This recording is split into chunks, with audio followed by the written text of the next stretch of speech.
Orang kalau sakaratul maut itu kan sakitnya luar biasa ya. Dan kita tahu adegan sakaratul maut Rasulullah. Apa yang beliau panggil? Ummati, ummati. Umatku, umatku. Ketika beliau haji wada, apa yang beliau ucapkan? Sampaikan apa yang kalian dengar ini kepada umatku yang tidak mendengar. Kepada kaum muslimin yang tidak mendengar. Akhirnya riwayat itu sampai kepada kita. Terus mikirin kita. Hingga suatu hari Nabi lagi duduk bersama sahabat. Nabi bilang gini. Wahai para sahabat. Tahukah kalian siapa manusia yang paling dicintai oleh Allah? Dan aku juga mencintainya. Kata para sahabat. Para nabi ya Rasul. Kata Rasul, kalau para nabi wajar dicintai oleh Allah, mereka itu adalah utusan-utusan Allah. Mereka dapat wahyu dari Allah. Mereka langsung berbicara dengan Allah seperti Musa, wajar dicintai oleh Allah. Tapi bukan itu maksud saya. Oh, kalau gitu, para sahabat-sahabat Nabi seperti kami ya Rasul. Kalau kalian bertemu dengan aku, wajar jika Allah mencintai kalian. Wajar jika aku mencintai kalian karena kalian bertemu dengan aku. Dan kalian menjadi orang-orang yang langsung melihat mukjizatku. Tapi ada yang lebih dicintai oleh Allah daripada kalian. Siapa ya Rasulullah? Mereka adalah umatku yang datang setelah kalian. Mereka tidak pernah melihat aku, tetapi mereka beriman kepadaku dan mencintaiku, mengikuti sunnahku. Aku rindu kepada mereka. Kalian adalah sahabat-sahabatku, tapi mereka adalah keluargaku, kata Rasulullah SAW. Bukan kita yang ngaku-ngaku Rasulullah keluarga kita. Itu mah wajar banget, orang kita orang biasa, Rasulullah orang luar biasa. Tapi Rasulullah ngaku kita sebagai keluarganya. Padahal Rasulullah tahu gak semua dari kita itu setia kepada beliau. Yang marah ketika nama beliau dicoreng. Yang marah ketika tentang beliau itu diselewengkan. Yang marah ketika beliau dihina.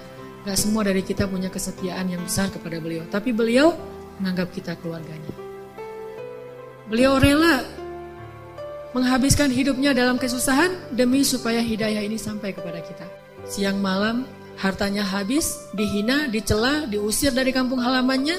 Apa yang beliau harapkan? Supaya hidayah ini sampai kepada seluruh manusia. Itu yang paling beliau harapkan. Saking cintanya Rasulullah kepada umatnya. Dan bahkan dengan seizin Allah, Rasulullah SAW sering berdoa untuk kita.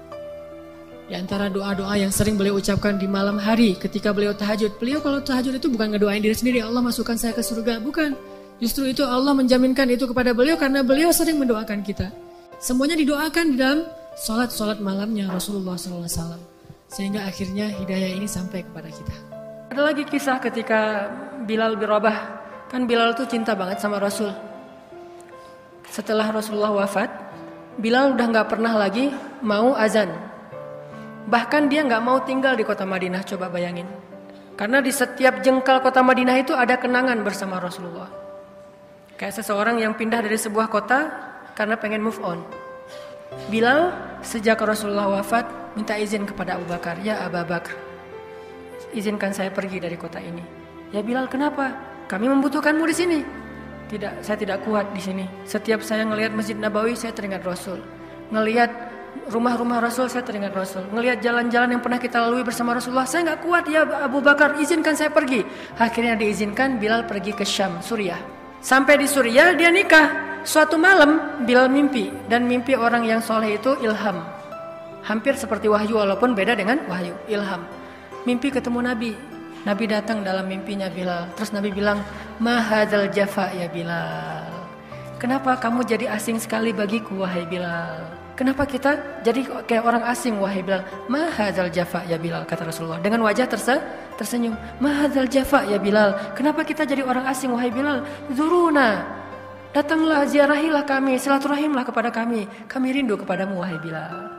Bangun dari mimpi, Bilal bilang kepada istrinya, wahai istriku, saya baru ketemu Rasulullah dalam mimpi. Hah, benarkah? Benar, apa yang dikatakan Rasulullah? Kata Rasulullah, kita menjadi asing karena gak pernah menziarahi Rasulullah. Dan beliau menyuruh saya untuk ziarah. Wahai istriku, besok saya akan pergi ke Madinah.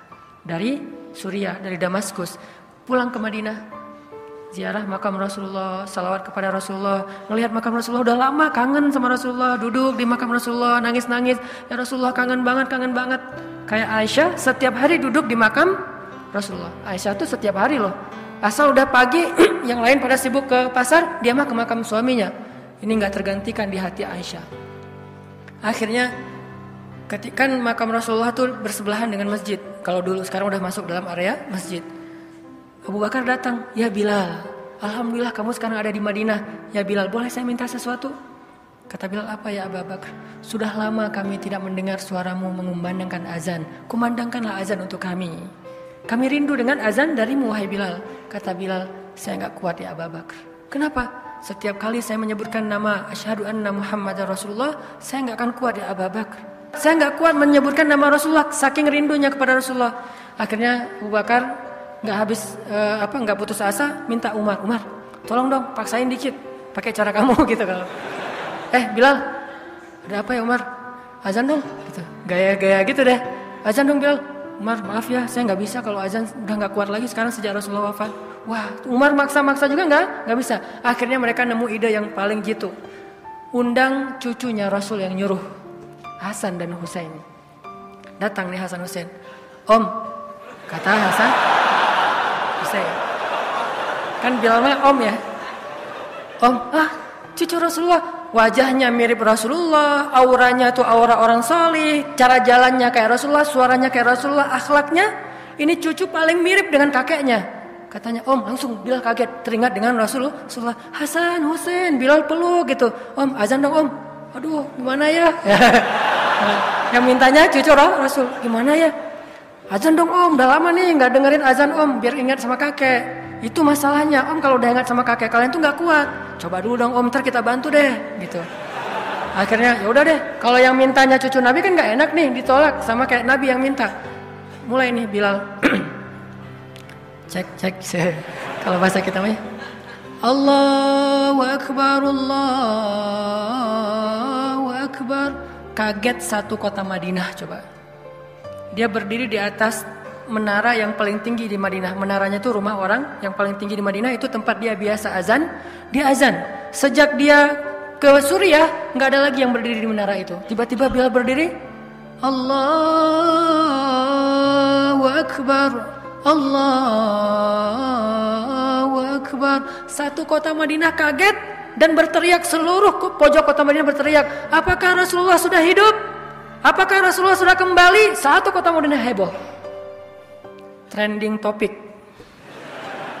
Wah, viral di mana-mana. Bilal azan, Rasulullah sudah hidup lagi, Rasulullah sudah dibangkitkan, Rasulullah sudah kembali kepada kita. Heboh satu kota Madinah. Orang yang berdagang meninggalkan dagangannya, yang tadi di rumah langsung siap-siap ke masjid. Buruan semuanya berlari ke masjid serentak. Asyhadu an la ilaha illallah. Berkumpul orang berbondong-bondong datang ke masjid. Penuh aja sampai di jalan-jalan. Semuanya orang, Rasulullah mana Rasulullah. Ketika Bilal sampai di kalimat asyhadu anna Muhammadar Rasulullah, nangis Bilal. Ketika Bilal nangis, orang-orang baru sadar ternyata Rasulullah tidak hidup kembali, tetapi Bilal yang datang dari Suriah mengumandangkan azan. Lalu diucapkan sekali lagi, asyhadu anna Muhammadar. Terputus, nangis, satu kota Madinah menangis. Kata para periwayat kisah ini, Madinah hanya 2 kali pernah menangis seheboh itu. Satu ketika Rasulullah wafat, kedua ketika Bilal mengumandangkan azan setelah sekian lama. Tidak ada yang mencintai kita seperti cintanya Rasulullah SAW kepada umatnya. Tahu gimana cinta Rasulullah kepada kita? Salah satu di antara cinta Rasulullah kepada kita yang gak bisa digantikan oleh siapapun, termasuk oleh orang tua kita. Ayah ibu kita gak bisa mencintai kita seperti cinta Rasulullah. Pasangan kita yang katanya sehidup semati gak bisa mencintai kita seperti cintanya Rasulullah. Gimana cintanya Rasulullah? Nanti di padang mahsyar Allah Subhanahu wa taala berfirman, "Yauma yafirrul mar'u min akhihi wa ummihi wa abihi wa sahibatihi wa banihi likulli imri'in minhum yawma idzin sya'nun yughni."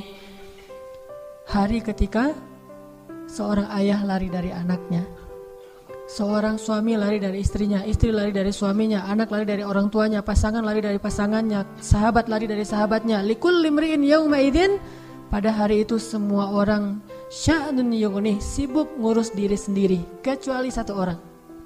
Semua orang, Nabi Adam, Nabi Nuh, Nabi semua anbiya dan semua manusia, semuanya sibuk dengan diri sendiri. Udah lupa tuh, kita dikuburin satu liang lahat dengan pasangan sejati kita, tapi pas kita bangkit kita gak akan lihat ke sebelah kanan kiri kita. Gak peduli, dia ngelihat kita, dia tahu ini suami saya nih, dia tahu ini anak saya nih, dia tahu ini orang tua saya, dia tahu bahwa kita adalah kekasihnya, dia tahu. Tetapi saking takutnya dia terhadap dirinya dan saking dia mementingkan dirinya, pada hari itu dia gak peduli dengan kita. Bahkan na'udzubillah, kalau kekasihnya di sebelah diseret oleh malaikat, dia gak akan nolong. Dia yang penting selamat, saya udah selamat. Kekasihnya ya terserah. Nanti kalau dia udah beres, baru nanti dia itu juga. Gak semua orang bisa seperti itu. Tapi Rasulullah satu-satunya orang yang pada hari itu yang sangat sibuk, mondar-mandir, sibuknya luar biasa, cuma satu orang, Muhammad SAW. Itu sibuk banget. Gimana sibuknya Rasulullah? Ketika lagi di padang mahsyar, Rasulullah langsung mencari mana umatku. Dia cari, siapa kamu? Umat Muhammad. Sini. Siapa kamu? Umat Muhammad. Kumpulin semuanya umatnya. Kemudian Nabi sujud kepada Allah dengan sujud yang sangat lama. Sampai Allah mengatakan, ya Muhammad, bangkitlah dari sujudmu. Sal tu'tah, minta akan saya beri. Bangkit dari sujudmu. Ya Allah, saya tidak akan bangkit dari sujud saya sebelum saya mendapatkan apa yang engkau janjikan. Wahai Muhammad, minta. Ya Allah, berikan saya kesempatan untuk memberi minum kepada umat-umat saya. Mereka kehausan, ya Allah, kasihan mereka di bawah terik matahari. Akhirnya Allah mengatakan, ya Muhammad, ini telaga Al-Kautsar, beri minum kepada umatmu. Panggil, wahai umatku. Rasulullah padahal dijamin masuk surga, surganya Firdaus. Ngapain tuh capek-capek ngurus, kita pergi aja ke surga Firdaus menikmati hidup. Tapi beliau gak rela, ditampakkan ke hadapan beliau, ini Firdaus, ini surgamu wahai Muhammad. Nabi Muhammad gak akan tersenyum sedikit pun. Beliau nanya, umatku di mana ya Allah? Ini Firdaus, umatku di mana ya Allah? Mereka di padang mahsyar, langsung balik lagi keluar dari surga. Coba keluar dari surga, cari, terus memberikan minum satu persatu. Bahagia banget ketemu umatnya tuh kayak ketemu kekasih lama. Kasih minum. Setelah minum satu teguk, kita gak akan haus lagi selama-lamanya. Setelah dikasih minum, Rasulullah SAW sujud lagi. Ya Muhammad, kenapa engkau sujud? Sujudnya lama banget sambil menangis di hadapan Allah. Ya Rabbi, ya Rabbi, ya Rabbi. Terus Allah mengatakan, bangun ya Muhammad, aku berikan apa yang kau minta.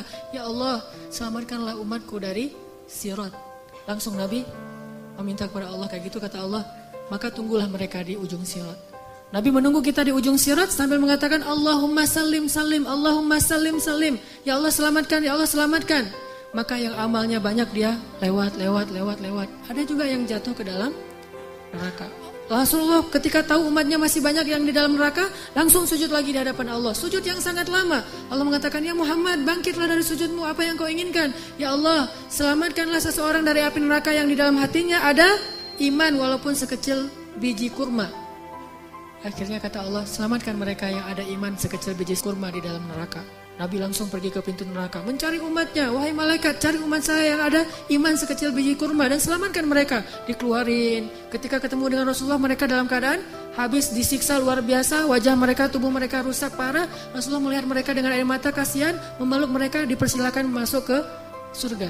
Setelah selesai udah gak ada lagi malaikat, udah gak ada lagi. Balik lagi ke hadapan arasy Allah. Di bawah arasy Allah, Nabi sujud lagi yang lama. Dalam sujud lama itu kemudian Nabi menangis. Allah berkata, ya Muhammad, kenapa menangis? Ya Allah, selamatkanlah umat saya dari api neraka yang mereka di dalam hatinya ada iman sekecil biji jagung. Kata Allah, aku izinkan. Akhirnya Nabi Muhammad lari lagi ke neraka. Wahai malaikat, keluarkan yang ada iman sekecil jagung. Keluar lagi sekian ribu, sekian juta umat Nabi Muhammad. Udah selesai semua, udah gak ada sisa. Balik lagi di bawah arasy Allah. Sujud lagi yang lama, nangis lagi sepanjang waktu yang cukup lama. Sampai Allah bertanya, ya Muhammad, bangkit. Apa yang kau inginkan ya Allah? Keluarkanlah umatku yang di dalam neraka, yang di dalam hatinya ada iman sekecil biji sawi, zarrah. Kata Allah, aku izinkan. Lari lagi ke neraka, selamatin lagi. Balik lagi, sujud lagi, ya Allah. Kata Allah, ya Muhammad, apa lagi ya Muhammad? Bukankah aku sudah menyelamatkan banyak dari umatmu? Ya Allah, demi kasih sayang yang engkau miliki, selamatkanlah umatku yang mereka tidak punya amal kecuali hanya mengatakan la ilaha illallah.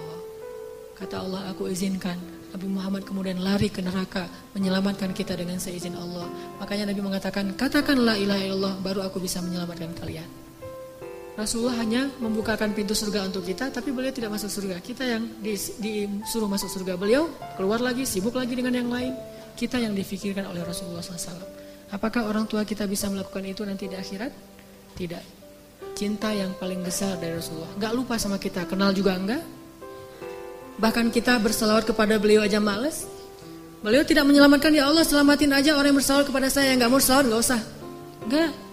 Yang ada iman sekecil zarrah, yang ada iman sekecil jagung, yang ada iman sekecil biji kurma. Gak masalah, yang penting umatku ya Allah, selamatkan mereka.